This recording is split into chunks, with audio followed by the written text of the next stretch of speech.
Do you realize that the process of sales has not really evolved over the past 50 years? So many businesses are still driving commission-based competitive sales processes that pit divisions and people against one another. What happens if there is a better way? And that's what we're talking about today on Experienced Leadership.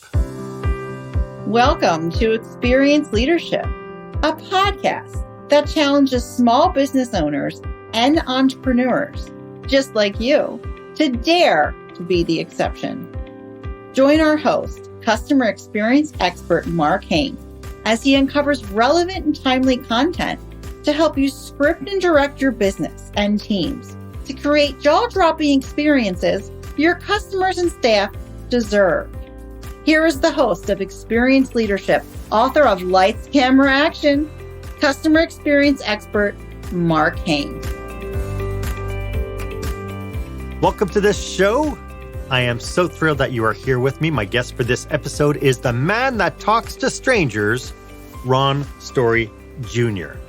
And today we will be talking about what you can do to build a consistent, scalable sales process. My one ask is that if you like this episode, that you share it with someone you know who could use today's information. Watch an episode of Mad Men or Suits as they struggle to woo clients, manipulate narratives, and teeter on the edge of ethics in order to make the sale. It is absolutely the definition of kind of scuzzy sales definition, salesperson definition. Most people will poo-poo the comparison, saying that today it's all about relationships. But I hate to break it to you. That's what they said 40 and 50 years ago. It's all about relationships. We're building relationships. When one's livelihood is hanging in the balance, when one's ability to feed their family, pay the mortgage, and have a good life stems from them making their next sale, have we really evolved in the sales game? And that brings us to our question of the day. In your business, how has sales and the sales process evolved for you? I'd love for you to be part of the conversations. Why don't you go ahead, share this episode on your favorite platform, and then put in the comments, hashtag Experience Leadership, and put your comments down. How has the sales process evolved for you in your business? As I mentioned, my guest today is RonRon Story Jr. Ron has been a full-time entrepreneur for over 20 years and has been instrumental in the creation, development, and leadership of over 30 companies. His corporate background includes sales management at insurance titans like Allstate and Farmers Insurance. He is the founder of FiveContacts, a sales outreach company that helps companies install scalable cold outreach systems into their sales process. He is the author of a book titled The First 100 Miles, which challenges business owners to recognize the opportunities in front of them and offer practical ways to grow faster. Ron, welcome to the show. It is so great to have you here. Thanks for having me. I'm glad to be a guest on the Mark Hain Show. Thank you. Before we get into today's topic, could you just tell us a little bit about how you serve your clients? Yeah, so I help our clients to rethink the sales process and the sales paradigm. Most salespeople start off as a commission-only salesperson, which I think has its pros and its cons. And what we do is try to demonstrate how going to a salary and bonus structure can both benefit the salesperson and ultimately drive more profitability inside of the company that uses that system. Why do you think this idea of developing scalable sales process is such an important topic today? Well, I think it's important because as we see, most companies, they're driving top line, but the bottom line isn't always growing, right? And a lot of times we'll see that a company will have sales roller coasters, especially small businesses. And most of the time it's because they don't have a consistent way to drive leads and they don't have a way to get consistent performance out of those who are selling on their teams. So you'll have a segment of people that are winning a lot and a segment of people that are struggling a lot.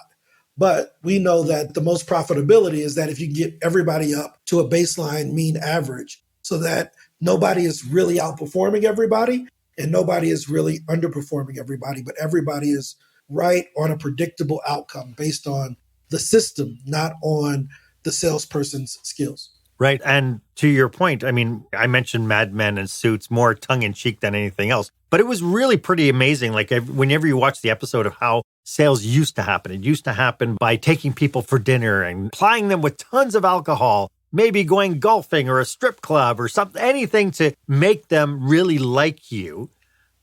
But then what ends up happening is you end up doing things that really border on this idea of ethics.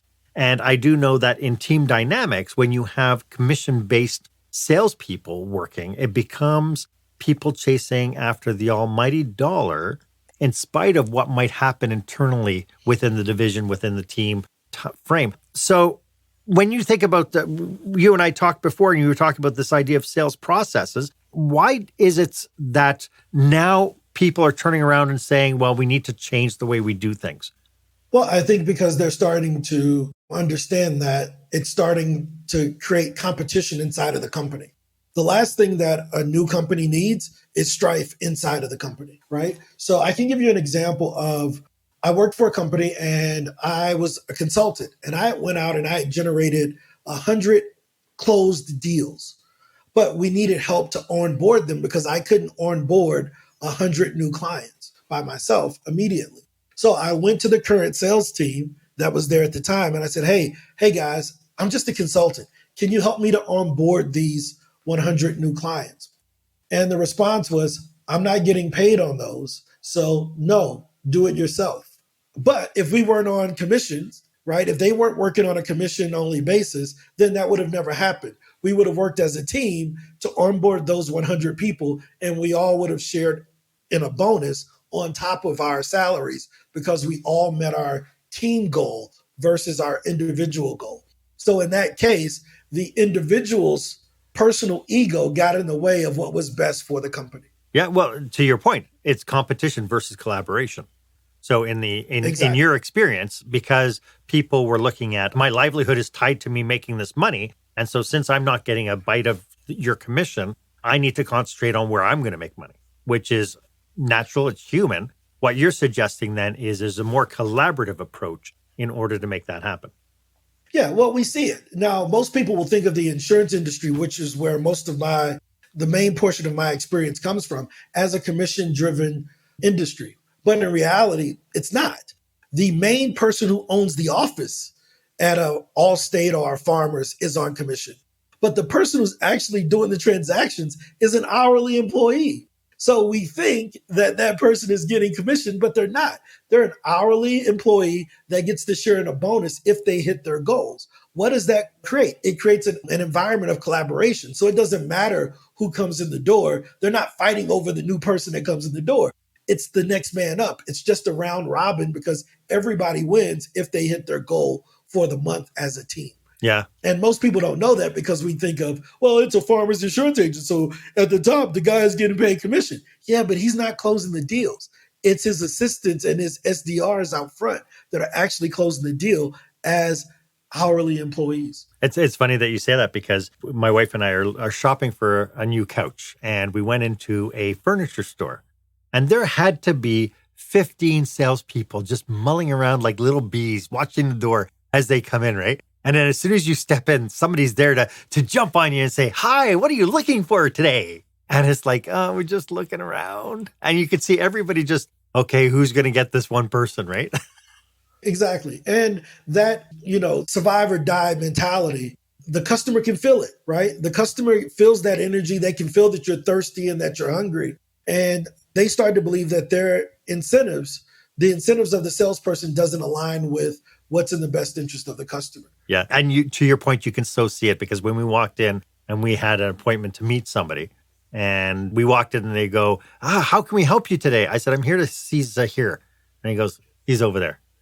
It went from being super friendly, all of a sudden to be dismissed, right? It's like, he's over there.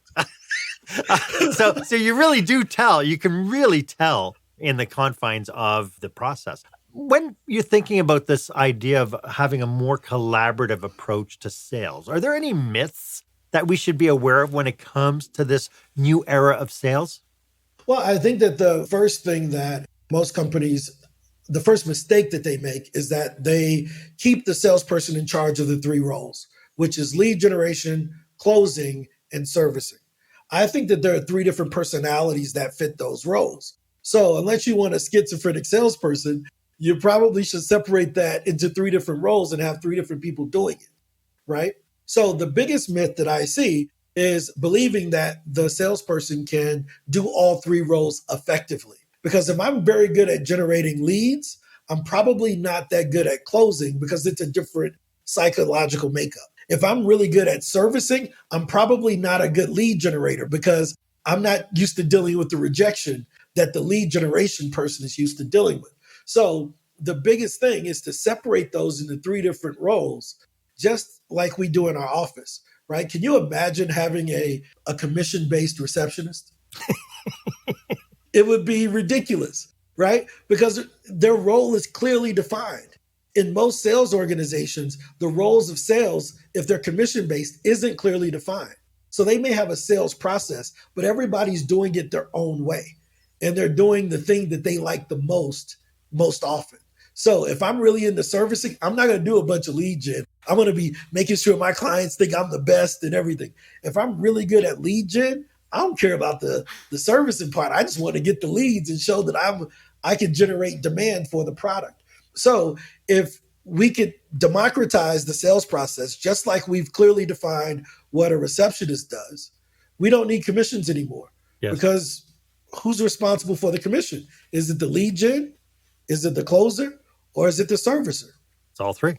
It's all part of a whole. It's interesting because I'm sure some people would be tuning in and thinking, well, that's all fine, but when I deal with my client, I want to take them through the whole process because it's a relationship, because he'll know who to turn to. I'll guarantee that he'll come back to me.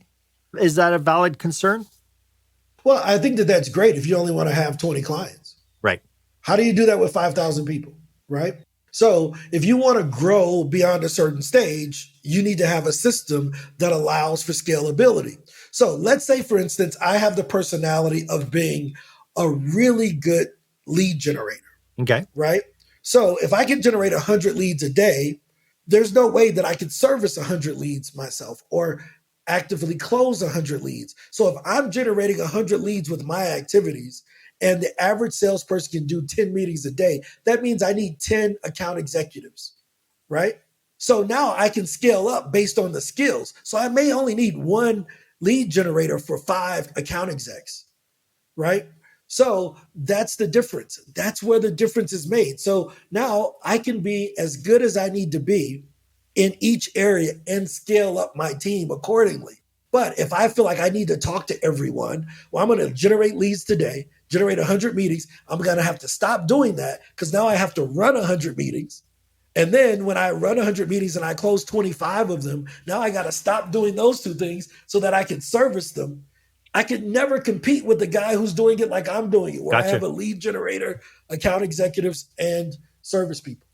You know, if you don't mind, what I'd like to do is I'd like to delve into what your definition of the three kinds of personalities required to do those jobs.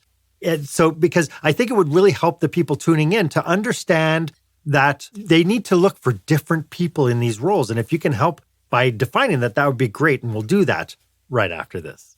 When the spotlight shines on your business, are customers applauding or yawning? In other words, how is your business performing?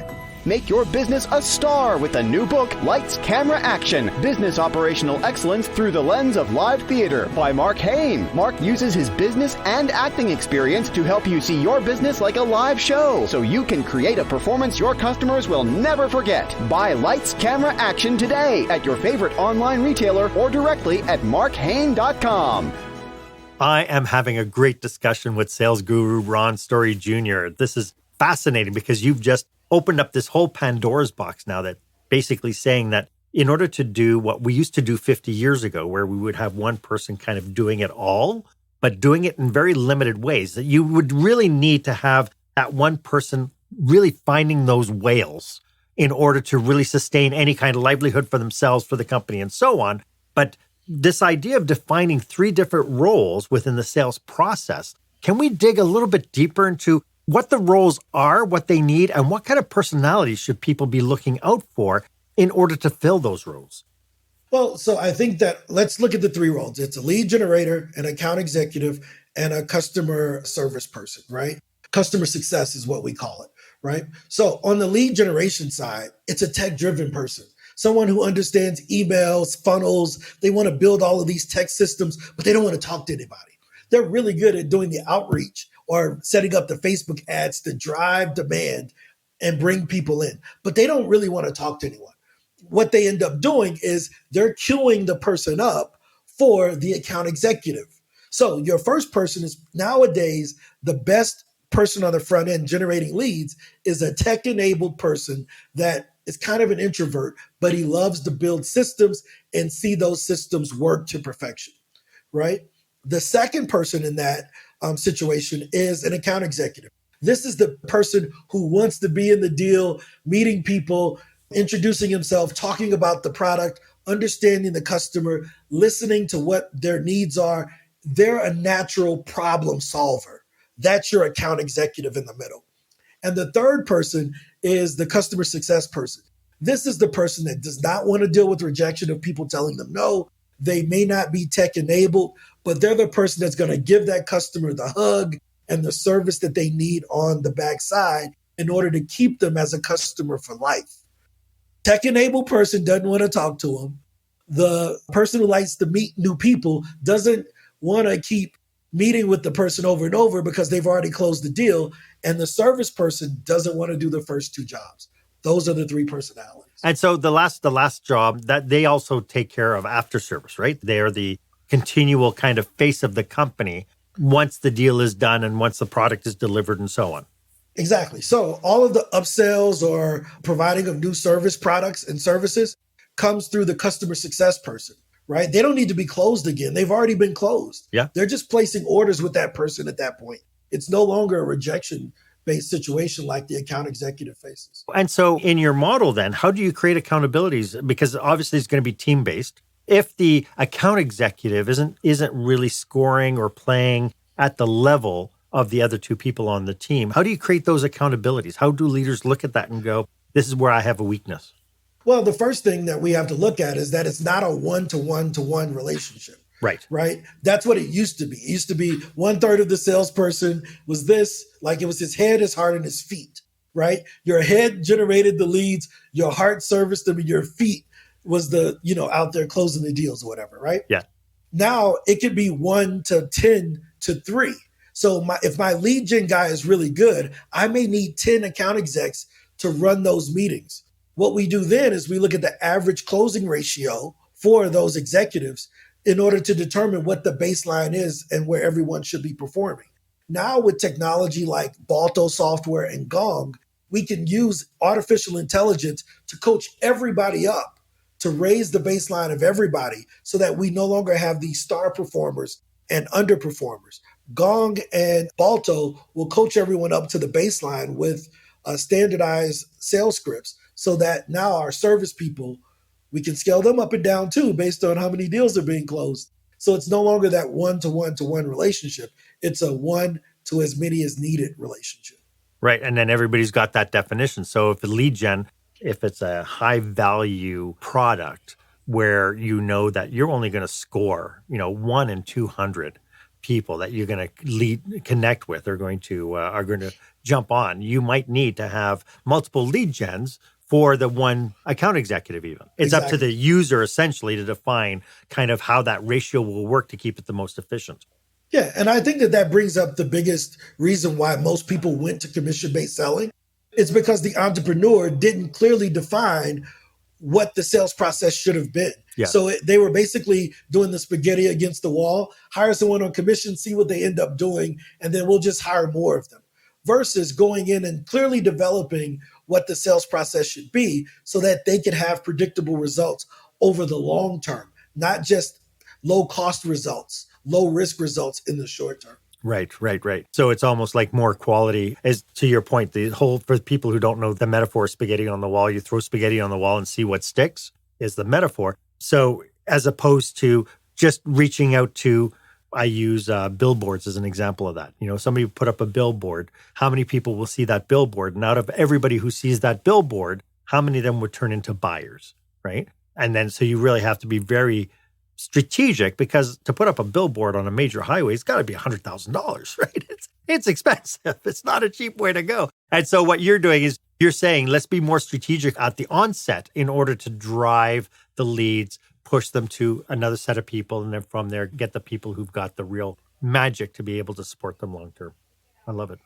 Yeah. Well, I mean, I've found that over time, it depends on what you're building, right? If you're just trying to build a one-person hot dog stand, you don't need this, right? Just push your cart out there, take orders, put ketchup and mustard on it, right? If you're trying to build a couple $1 million business, you can probably survive with the commission-only sales guys and you'll be happy. But if you're trying to build a large enterprise, multiple $10 million business, it's probably better that you invest the time up front to understand what's driving the metrics and then put those systems in place in order to scale up to your goals.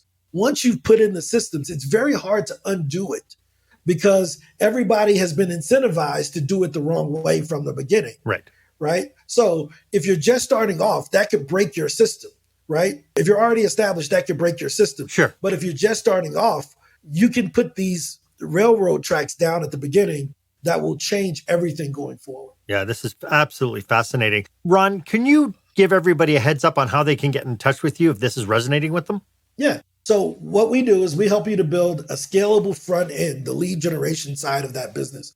And you can find me on any social media at RonStoryJr. Ron Story Jr. Those are all of my social media handles. Or you can go to our website, www.FiveContacts.com. Five as in the number, contacts.com. Terrific. Thank you. As you were kind of uncovering this, of course, I always have to fall back to the old mindset, the people who will always cause the argument of trying to figure out, this is the way we've always done it. We've always seen success. Yes, we want to grow. But I can imagine that somebody might be tuning into this and saying, there are real problems with this idea of standardizing because, some people might look at it and go, would standardizing a human process like sales limit people's ability to adjust and pivot to the client's needs if you're pushing things out and I'm no longer accountable? Well, I mean, how human is the process when you buy from Amazon? Exactly. You don't talk to anybody. There's no human involved. Right. But they've standardized the buying process to make it, they know their metrics, they know where they put things in order to get you to buy. Yeah. So we buy things online all the time without talking to a human. So the idea that it's a human process, even insurance, you can go online and just buy insurance now. You don't need to talk to anybody, whether it's car insurance or life insurance, right? So usually that's just a human bias that the person has because they're trying to protect themselves. I see that, but pushing back a little bit, I see that, but there's still some services out there you need to have a trusted advisor. So somebody like insurance or investments or whatever, yes, you can go and buy it on your own, but I think the big demand in the marketplace is that we still have these trusted advisors to help educate people on things they don't know. Yeah. Let's look at a company like Fidelity, right? Fidelity retirement accounts, okay, right? Or any other financial advisory company, right? They're running their ads and they're generating leads for people to come in to their offices, right? And when they meet with an advisor, that advisor is just the account executive. They didn't run the ads on the television. They didn't do anything to generate the lead. The advisor is in the middle handling the demand. And you know what happens? Those ads are so great that they got thousands of advisors across the country to handle the leads from the ad flow, right? So it's already being standardized by the big companies. We already see it. We just don't attribute it to them. Gotcha. Right? Yeah.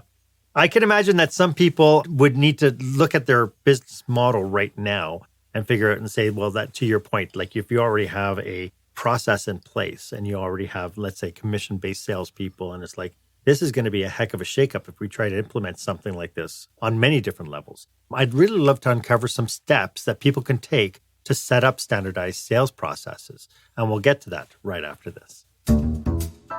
Attention, meeting and event planners. Is your company or association planning a live or virtual conference, seminar, staff retreat?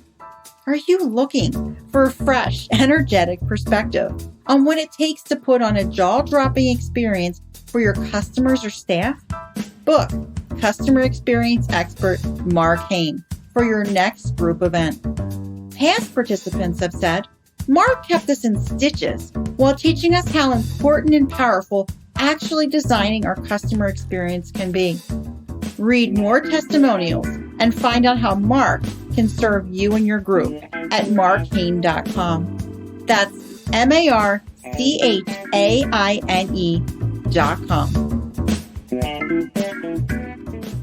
Welcome back. I am speaking with sales strategist Ron Story Jr. As you can tell, Ron and I are passionate about serving entrepreneurs and business managers just like you. So if you are planning a business or a leadership retreat, a conference, or a training day, and you think we could be of service, why don't you reach out to us? You can connect with us. Our connection info is in the show notes down below. For those people wanting to explore setting up a standardized sales process, maybe they're, a well-established company, a department, but they know that there are people doing it better. What are some of the steps that they need to consider to start kind of making that transition? Because to your point, it's going to be a painful thing. If they're already commission-based, like food reps and all this sort of stuff, it's going to be a tough transition for them to move over into something like this. Yeah. So I think the first thing is to find out what are the best practices for each stage of the sales process. What are the best practices on the lead gen side? What are the best practices on the account executive side? And what's the best practices for customer success, that portion of the sales process? Once you have those best practices, send those best practices out to your salespeople, even those that are currently on commission, right? And they're handling all three of them. Your initial response, I almost guarantee you, will be, man, this is a lot of stuff to do, right? So, which proves that they're not operating at their optimal level because they're not following the best practices. But now that you have those best practices, ask your salespeople, which one of these would you like to never do again, right? And what you'll find is that some of them will say, I don't want to deal with lead gen. So you find someone to help them with that. Yeah. What you'll find is some people say, I don't want to do any servicing. So you find someone to help them with that. Now you find out where your best people are optimized. Now you can just move them into the positions that they want to be in. If I say, I just want to do lead gen, well, just make me a lead gen guy and I'll let Mark close the deals and I'll let Bethany service them on the backside. But you can almost allow them to choose which best practices fit them best. I love that. And so you're now opening it up. And so for the leaders who are tuning into this, nothing is more magical than letting people play in their zone of genius. And so that is essentially, Ron, what you're suggesting is find out where people's zone of genius is. Maybe they don't want to go through the whole thing. And there are parts of their job that they despise and is a chore for them to do, and break it out. And to that point, when you're talking about the standard operating procedures, if you involve the employees, that could also be rather magical, couldn't it? Yeah, because they know what works best most of the time, right? So I always tell people CRMs were not designed for salespeople. CRMs were designed for sales managers to watch over salespeople. So that's why most salespeople hate the CRM, right? But they know what the best practices are, even if they're not documenting them. And a lot of times they're beat over the head if they don't follow what the person is telling them to do. So they keep their personal best practices to themselves so that they can stay at the top of the leaderboard in a commission-driven, competitive environment. Yeah. So I have no incentive to tell Mark my secret 11 herbs and spices if it's going to make me the number 2 salesperson next week, right? But if I can eliminate that and show how everybody will do better working as a team because we'll all be in our optimal positions, then it makes sense. It would really build up the efficiency because I could see territorial personalities who are like, I've been doing this for years. There's no way I'm splitting my commission 3 ways and all that. But when you think about the efficiency that would create, all of a sudden you have those 3 people who are generating 4 times basically what they did individually when you brought them together. I mean, this becomes super efficient. Yeah, it's taking something that a gentleman named Henry Ford invented called the assembly line, yeah, right? And putting it into the sales system. It's the only position in the company that hasn't been standardized. Right. It's Pure the and only simple. position. Yeah. Yeah. And because we were locked into that mindset of one person taking people through the whole sales process as pillar to post. Yeah, and that made sense when the companies aren't well capitalized. Yeah. Right? And you're just trying to survive. But if you're really trying to thrive, you probably should be investing in standardizing the processes so that you can compete. Because I promise you, your competitors have standardized their processes and they just have leads coming in. So they just hire more account executives. And as they close more deals, they just hire more customer success people. That's how these software companies grow so fast. They just don't tell the brick and mortar companies that that's the secret. Well, and to that point, when you have a software startup, you have 2 or 3 people starting off doing all the work. But then at some point, it's like, okay, well, you can't do marketing and product development and sales. So we have to bring in a marketer. And one of the biggest challenges that we've seen in startups is a lot of the relationship breakdown of the initial stakeholders is because all of a sudden somebody else is coming in and doing the job that I love to do. And this can be a little bit of a challenge in the transition. Are there any cautionaries when people start thinking about this idea of putting standardized sales processes together? Well, I can show you the thing that it eliminates. The main thing is if I control the lead gen, the closing, and the servicing of the customer, when I leave the company, who does the customer have the relationship with? The company or me? Right? They have the relationship with me, so they're probably going to follow me to wherever I go if I'm working in one of your competitors. And trust me, your competitors are trying to recruit your top people already, right? But if you standardize the process and someone tries to take your lead gen guy, that's okay. The customer's safe because they're with the customer success person.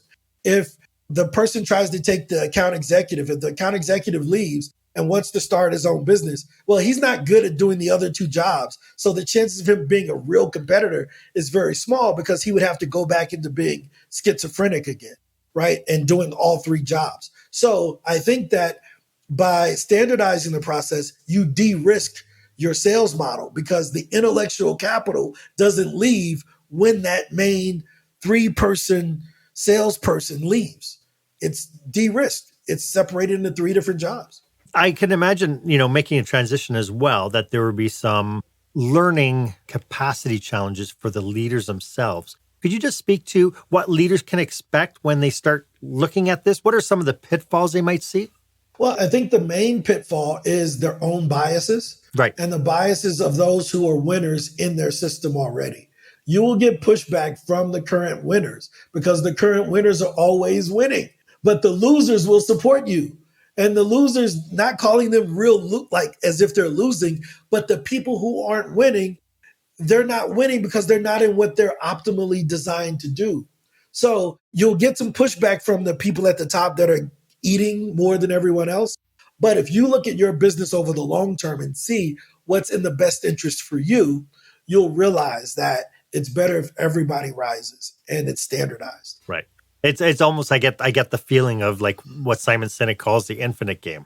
When you start playing an infinite game, your mindset is entirely different than this idea of winning or losing. So fascinating. Ron, this has been such a fascinating conversation. I'm like, my zone of genius is not sales. I've had to jump into sales because I'm a solopreneur, and that, to your point, I end up having to do it all.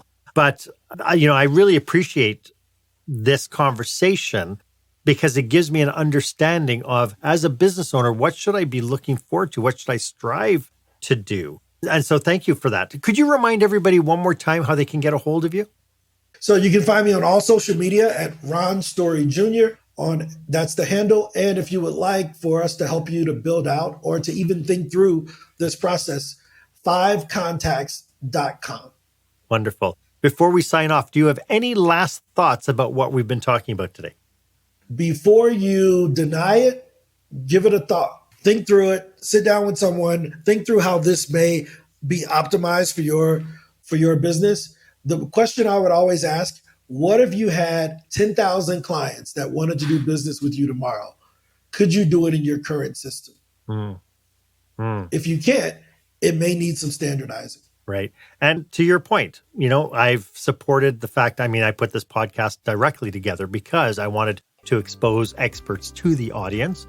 And so if you have this pushback in your brain that this doesn't compute, doesn't make sense, pick up the phone, make an appointment to meet with Ron. I'm sure Ron will give you 30 minutes, no problem, to help clarify your thinking and answer your questions, because there seems to be something magical about this idea of all boats.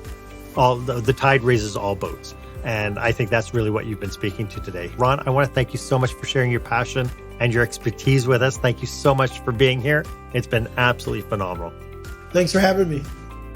Why don't you let me know if this was of value to you? As always, my offer stands. If you would like 30 minutes of my time to brainstorm your business with you and your team, feel free to book time on my online calendar. The link is down below. It's the one that's marked meetwith.markhane.com. It would be my absolute honor for me to be of service to you. And if you haven't done so yet, why don't you go ahead and subscribe to this podcast? That way you get notifications whenever I bring you a new episode, which is every single week.